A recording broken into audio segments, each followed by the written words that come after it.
আসসালামু আলাইকুম বন্ধুরা, আজকে আমি রান্না করব মুরগির মাংস, পটল, আলু। চলো রান্না করা যাক। কড়াইটা বসিয়ে দেখো, আলুটা দিয়ে দিয়েছি কড়াই। আলুটাকে প্রথমে ভেজে নেব।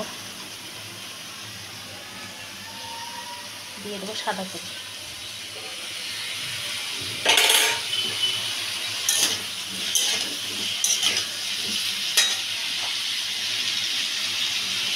দিয়ে দেবো হলুদ।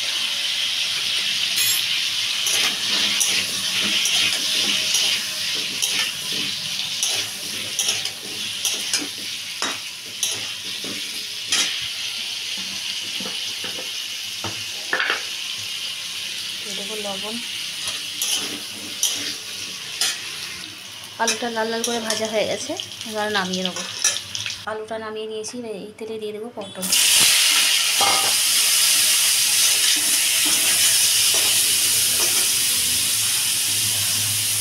দিয়ে দেবো হলুদ গুঁড়ো।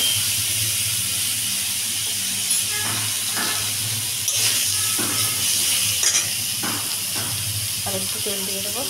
পটলটাকে ভালো করে ভেজে নেবো।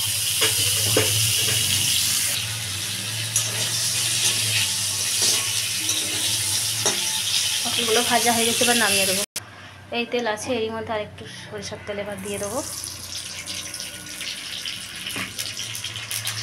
দিয়ে এর মধ্যে দিয়ে দেবো পেঁয়াজ কুচি।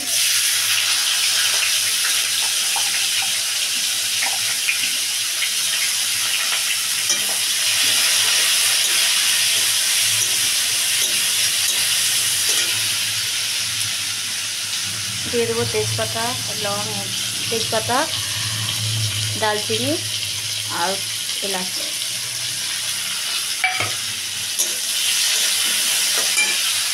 এবার দিয়ে দেবো আদা বাটা, আদা রসুন পেস্ট করা দিয়ে দেবো।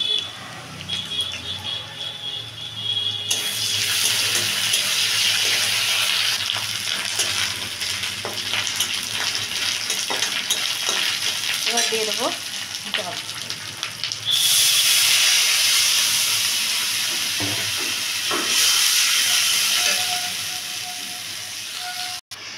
জল ফুটে উঠেছে, এবার দিয়ে সব মশলা দিয়ে দেবো। লঙ্কা গুঁড়ো, হলুদ গুঁড়ো, জিরে গুঁড়ো, ধনে গুঁড়ো, লবণ দিয়ে দেবো একসঙ্গে সব।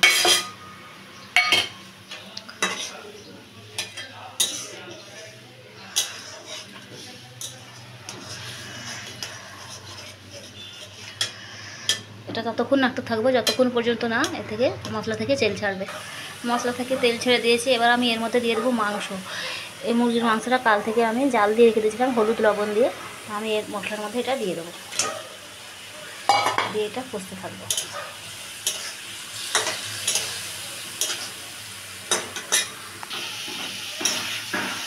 এবারে কষানো হয়ে গেছে মাংসটা, এবার আমি এর মধ্যে দিয়ে দেবো ভেজে রাখা আলু আর পটল।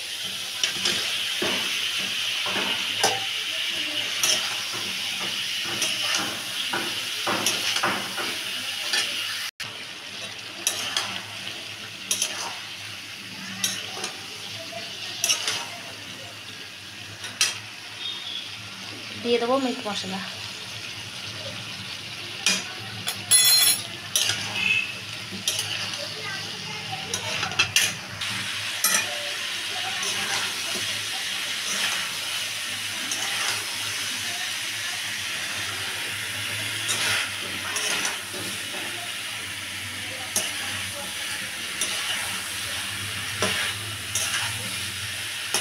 এইভাবে পটল আলু মুরগির মাংস তোমরাও বাড়িতে রান্না করে খাবে, খুবই টেস্টফুল তরকারি এটা।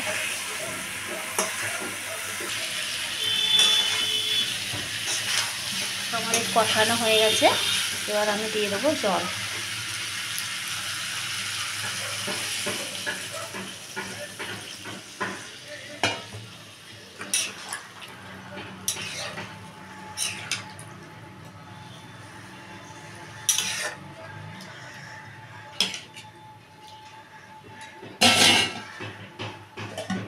ঢেকে দেবো।